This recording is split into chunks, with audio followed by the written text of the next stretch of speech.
నమస్తే. మానవుడే మహనీయుడు, మనిషే దేవుడు.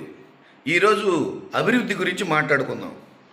జగన్మోహన్ రెడ్డి గారికి ఒక్కసారి అవకాశం ఇస్తే మన గ్రామంలో సచివాలయం వచ్చింది, మన గ్రామంలో ఆర్బీకే కేంద్రం వచ్చింది, మన గ్రామంలో స్కూల్ బాగుపడింది, మన గ్రామంలో హెల్త్ సెంటర్ వచ్చింది, మన గ్రామంలో పశువుల ఆసుపత్రి వచ్చింది, మన గ్రామంలో డిజిటల్ ల్యాబ్ వచ్చింది, మన స్కూల్లో పిల్లలకి బూట్లు వచ్చాయి, సాక్స్ వచ్చాయి, బుక్స్ వచ్చాయి, బ్యాగ్ వచ్చింది, కూర్చోడానికి టేబుల్ వచ్చింది, డిజిటల్ బోర్డు వచ్చింది, ఐబీ కరికులం వచ్చింది, ఇంగ్లీష్ మీడియం వచ్చింది, టోఫెల్ వచ్చింది, సిబిఎస్ఈ సిలబస్ వచ్చింది.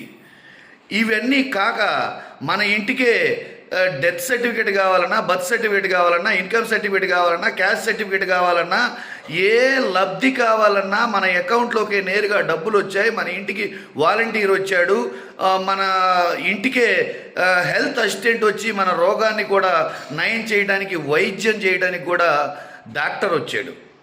ఇన్ని రకాలుగా నేరుగా కళ్ళకు కనపడే, మన కంటికి కనపడే, మన ఇంటికి వచ్చే అభివృద్ధి జగన్మోహన్ రెడ్డి గారు చేశారు.